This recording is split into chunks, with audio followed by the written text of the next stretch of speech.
Damai sejahtera Allah yang melampaui segala akal itulah yang memelihara hati dan pikiranmu di dalam Yesus Kristus Tuhan kita. Amin. Shalom, selamat hari Minggu Bapak Ibu Saudara jemaat Tuhan. Marilah kita dengarkan yang menjadi khotbah Minggu hari ini yang tertulis dalam Ratapan pasal 3 ayat 19 sampai 26. Saya akan membacakannya, marilah kita dengarkan firman-Nya. Ingatlah akan sengsaraku dan pengembaraanku, akan ibu dan racun itu. Jiwaku selalu teringat akan hal itu dan tertekan dalam diriku. Tetapi hal-hal inilah yang kuperhatikan. Oleh sebab itu aku akan berharap. Tak berkesudahan kasih setia Tuhan, tak habis-habisnya rahmat-Nya. Selalu baru tiap pagi, besar kesetiaan-Mu. Tuhan adalah bagianku, kata jiwaku. Oleh sebab itu aku akan berharap kepada-Nya.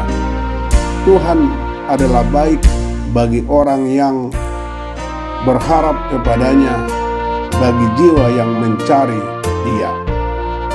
Adalah baik menanti dengan diam pertolongan Tuhan. Demikian firman Tuhan. Saudaraku yang kekasih, manusia tidak akan lepas dari berbagai persoalan hidup, baik itu dengan strata apapun, baik kaya ataupun miskin, baik tua ataupun muda, baik berpendidikan ataupun tidak berpendidikan. Ketika manusia melihat keadaan dunia pada akhir-akhir ini, kekhawatiran akan memenuhi hatinya. Tetapi seberat apapun keadaan kita, segala sesuatu tergantung kepada iman kita. Iman itulah yang membuat kita kuat dan tegar, serta mampu untuk menghadapi segala hal yang buruk yang ada dalam hidup kita. Setiap kita memiliki kesulitan, namun kita bukan untuk menangisi kesulitan, tetapi untuk dihadapi dengan kesabaran dan keyakinan bahwa kita dapat melewatinya bersama Tuhan. Kalau kita lihat dan dengar begitu banyak orang-orang yang putus asa, sama seperti yang terjadi di Yerusalem, umatnya mengalami keputusasaan atas kehancuran Yerusalem dan kepedihan yang mereka alami. Namun di balik ratapan itu ada pengharapan.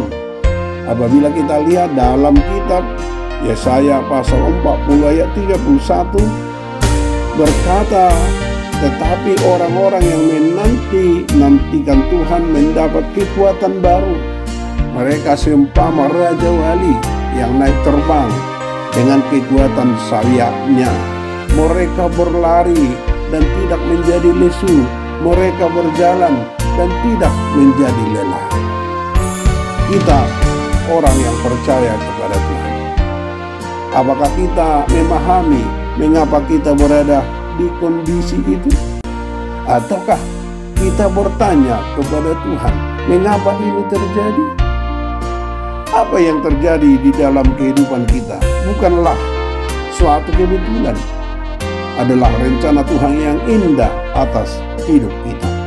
Karena itu tadi firman-Nya berkata dalam Ratapan 3 ayat 22 dan seterusnya dikatakan, karena itu kita harus tetap berharap kepada Tuhan, karena kasih setia Tuhan tak pernah berkesudahan. Yeremia ketika menghadapi kehancuran Yerusalem, dia tetap memiliki pengharapan dalam Tuhan. Dia tidak mau terus terpuruk dalam kemalangan dan penderitaan. Tuhanlah pengharapan satu-satunya.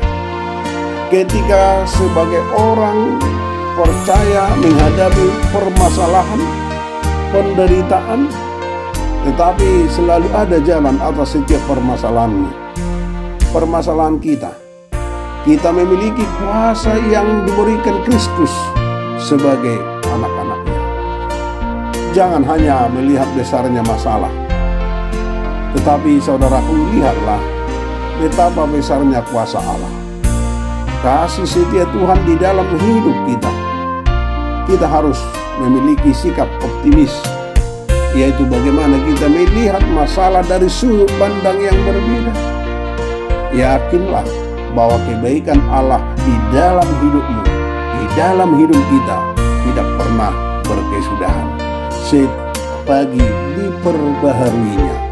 Apapun yang membelenggu kita hari-hari ini, hari-hari hidup kita, mari hadapi dengan berani bersama dengan Tuhan dan alami kelepasan dan kuasa di dalam Tuhan yang menuntun kita ke dalam hidup yang menang, sehingga kita mampu berkata, segala perkara dapat kutanggung di dalam Dia yang memberi kekuatan kepadaku. Filipi 4 ayat 13. Amin. Terima kasih Tuhan atas firman-Mu minggu ini. Itulah pegangan dan pengharapan kami, bahwa kasih setia-Mu selalu menyertai kami, dan berkat-Mu selalu Kamu perbaharui di dalam kehidupan kami. Terima kasih Tuhan. Kami serahkan hidup jiwa raga kami hanya di dalam Yesus Tuhan Juru Selamat kami yang hidup. Amin.